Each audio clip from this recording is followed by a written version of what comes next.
Hola, ¿qué tal? ¿Cómo están? Qué placer reencontrarme con todos ustedes para compartir a partir de este momento una nueva propuesta de promover salud. Como en cada programa y como lo digo siempre, vamos a acercarte distintas entrevistas con profesionales de la salud para conocer sobre temas importantes para aprender a cuidarnos. Así nos presentamos de esta manera.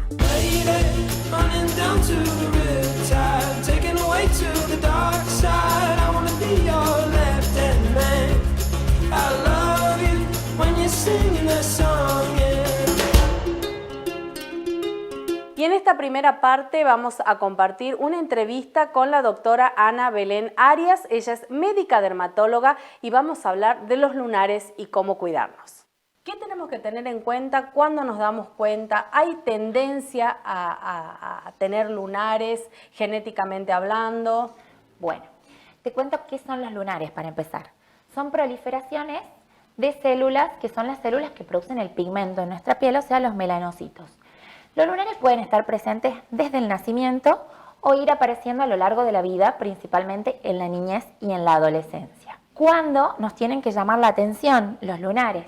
Tenemos que seguir una regla muy simple, que es la regla del ABC de A por asimetría. Los lunares normales son simétricos, o sea, sus dos mitades son iguales.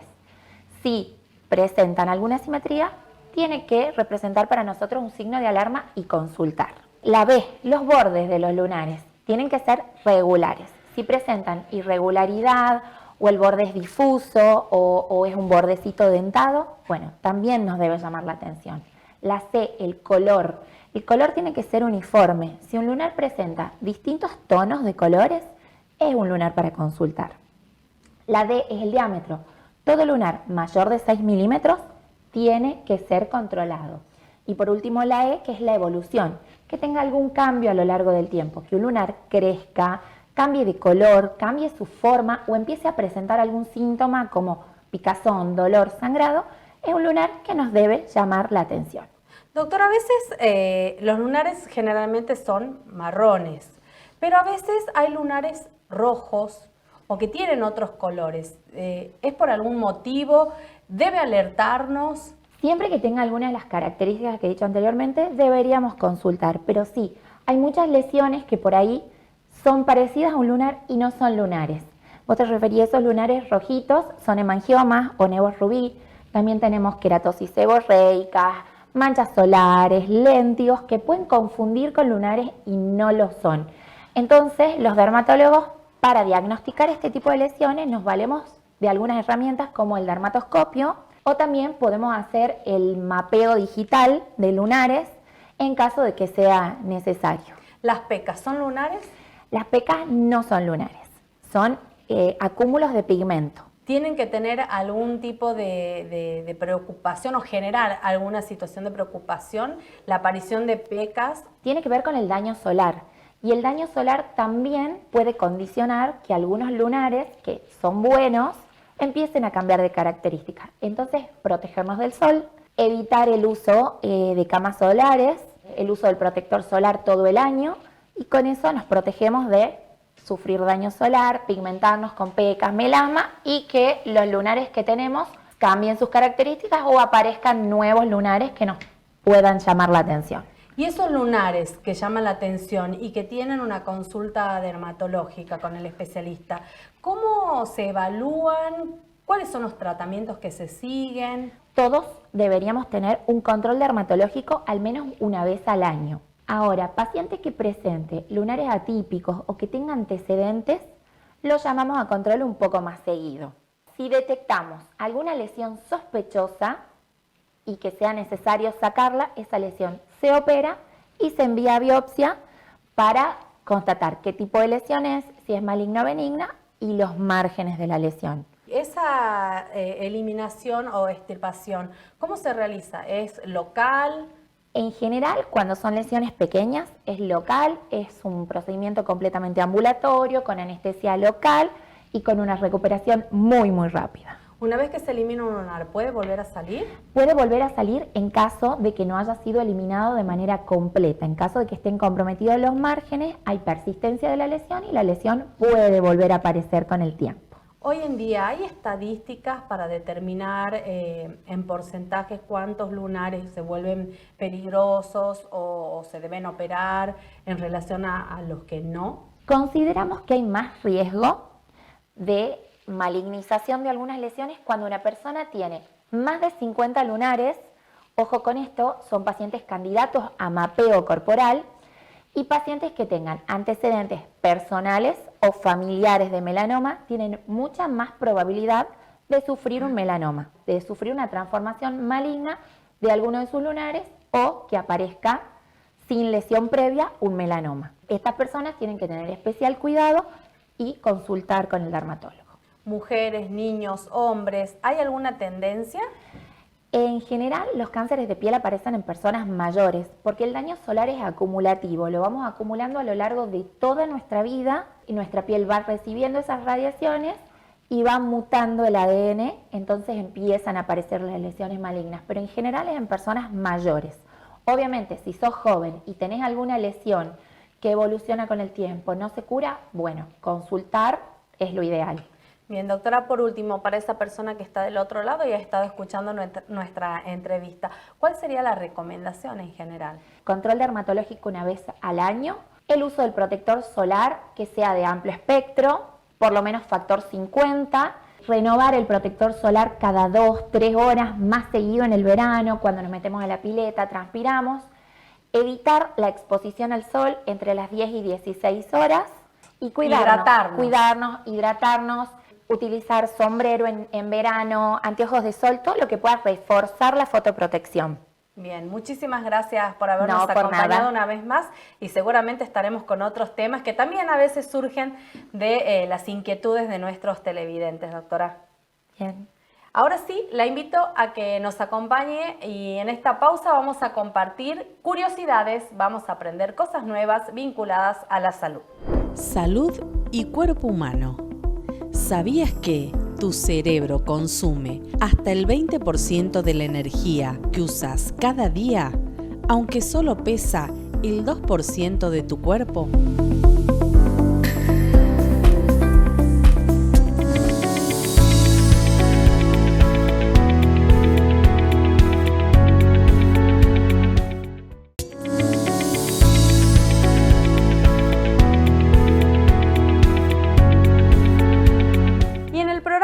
Estuvimos charlando con el doctor Mario Martinengui, él es médico cardiólogo. Hablamos de las emergencias cardíacas y hoy vamos a trabajar sobre otro tema que tiene que ver con las urgencias cardíacas y por qué es importante prestar atención a los síntomas, qué tratamientos debemos seguir y por supuesto el valor de la concientización.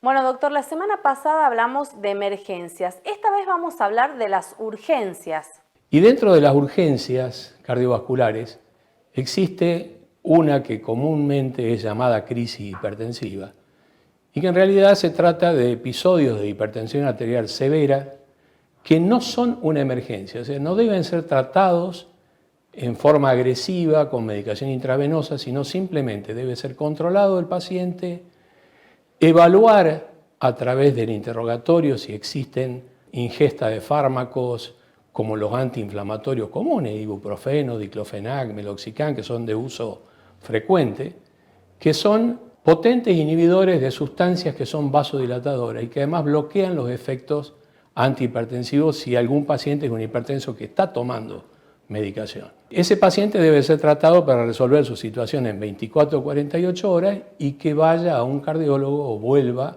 a su cardiólogo si es que ya está en tratamiento. ¿Cómo debemos actuar en estos casos? En estos casos el paciente puede ser asistido en un centro de atención primaria donde debe resolverse la situación con controles y lograr un descenso gradual de la presión arterial. No hay que provocar descensos severos de la presión arterial. ¿Cómo son los tratamientos que se realizan y son de por vida? Y todos los pacientes hipertensos en general requieren un tratamiento de por vida, salvo que se trate de situaciones excepcionales de hipertensión secundaria como estrechez de la arteria renal, que puede ser tratada con una angioplastia y colocación de un stent, o tumores que, si bien son benignos, liberan sustancias que aumentan la presión arterial, como son los adenomas suprarrenales, o la hiperplasia suprarrenal, que liberan una sustancia que se llama aldosterona y que deben ser tratados con antialdosterónicos, o si se detecta un tumor, se puede extirpar el tumor. Hoy, con las vías endoscópicas mínimamente invasivas, es una situación de más fácil manejo. Doctor, usted nombraba medicamentos que son de uso común, como el ibuprofeno, el paracetamol. ¿Cómo debemos actuar en el uso de los mismos? Bueno, usted nombró medicamentos que tienen grandes diferencias. El paracetamol es un analgésico sin efectos antiinflamatorios y en general logra disminución del dolor sin provocar hipertensión arterial porque no bloquea prostaglandinas, actúa a nivel del sistema nervioso central como analgésico. No así el ibuprofeno, el diclofenac, que son medicamentos de uso habitual sin indicación médica, cosa que es una aberración. Toda receta médica debería estar registrada y no podría existir la venta sin receta archivada. ¿Qué recomendaciones le daría a esas personas que hacen uso de estos medicamentos de manera frecuente y sin prescripción médica? Puede que los requieran.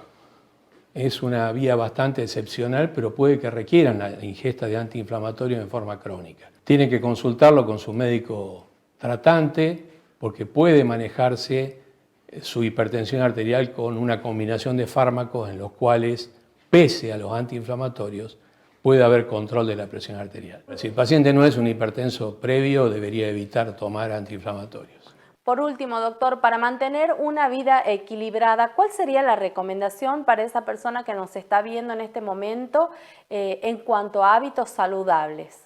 La educación alimentaria es una, la actividad física es la otra, actividad física acorde a la edad y al físico, lo que se llama AFA, actividad física adaptada. Esa actividad física adaptada a determinadas situaciones, edad, sexo, estructura física y la presencia de su aumento de peso corporal, que muchas veces lleva a tener cuidado con lo que se realiza porque puede tener lesiones articulares. Bueno, muchísimas gracias, doctor, por habernos acompañado una vez más en el programa. En relación a la salud y el bienestar, hay muchos temas que podemos aprender, como estas curiosidades con las que vamos a trabajar a continuación. Salud mental y bienestar. ¿Sabías que dar un abrazo de al menos 20 segundos libera oxitocina, una hormona que reduce el estrés?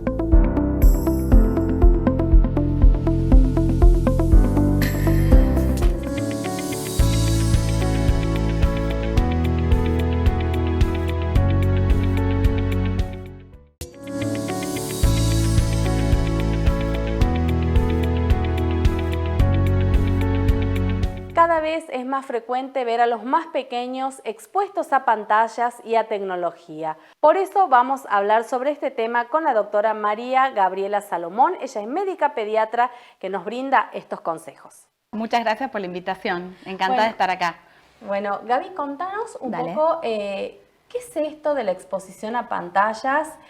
Hoy por hoy los chicos los vemos caminando con un celular y no con un juguete. Bueno, esto de las pantallas ya viene desde 1999, cuando ya había estudios donde alertaban sobre la pasividad de los niños frente al televisor. Y hay estudios donde reflejaban esto de que los chicos que estaban mucho tiempo al televisor perdían tiempos de juego activo, de interactuar con otros niños, y lo otro que empezaron a notar es el aumento de la obesidad infantil.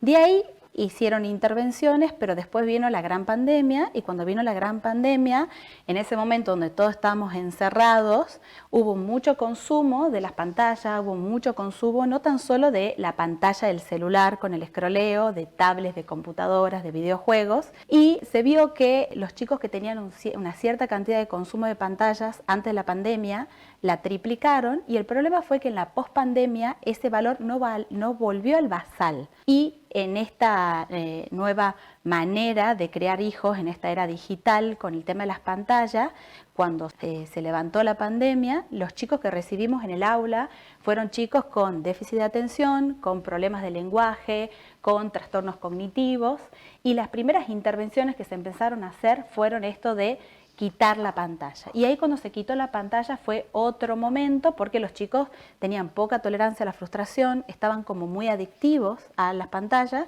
y de ahí hubo como recomendaciones de la Sociedad Argentina de Pediatría de cómo hacer para que uno empiece a tratar de suplir el tiempo en pantalla, ir reduciendo el tiempo de pantalla, que lo que se recomienda es que el tiempo en pantalla se lo vaya cuando uno excede el tiempo en pantalla, que ya les comento más o menos cuáles son las recomendaciones de la SAP, es que se trate de reducir de 15 a 30 minutos por semana para que ese quite de la pantalla no sea tan frustrante para el chico. Y la Sociedad Argentina de Pediatría, después de ver todos estos impactos negativos para nuestras infancias, como que promulgó y divulga por diferentes medios que el uso de pantallas por menos de los 2 años tiene que ser 0. Desde los 2 a los 5, la recomendación es 1 hora diaria y con supervisación, porque no es solamente el tema de la exposición, sino el contenido que reciben los chicos. Y de 5 a 12 años son de 2 horas, pero también supervisados. Entonces, la Sociedad Argentina de Pediatría, en esta supervisación de qué es lo que están viendo en la pantalla los chicos,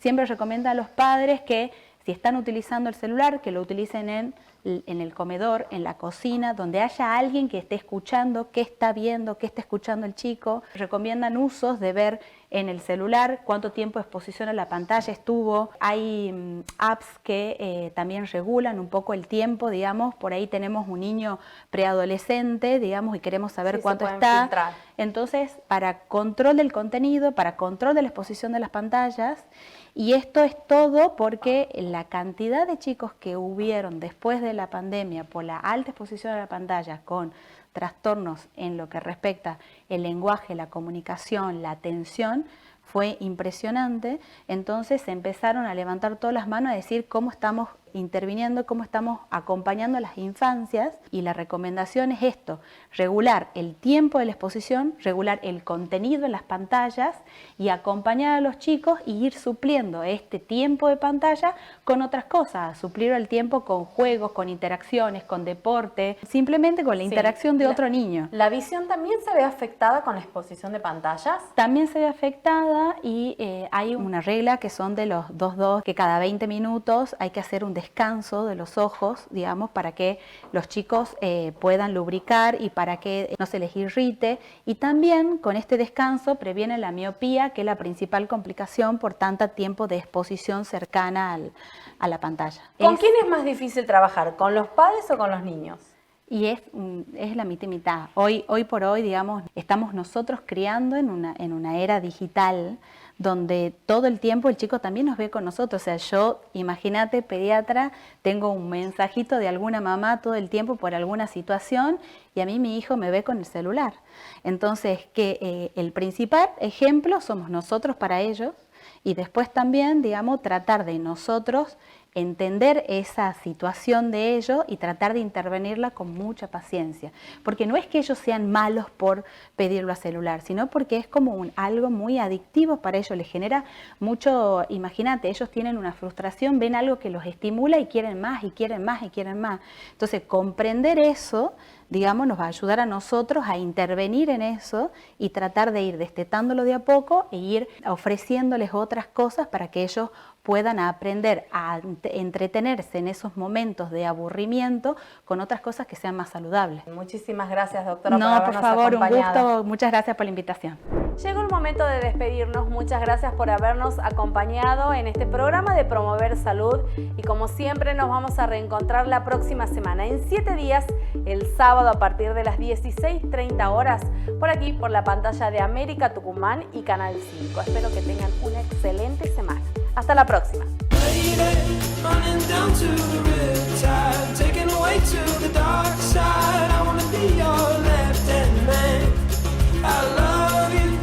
Singing that song.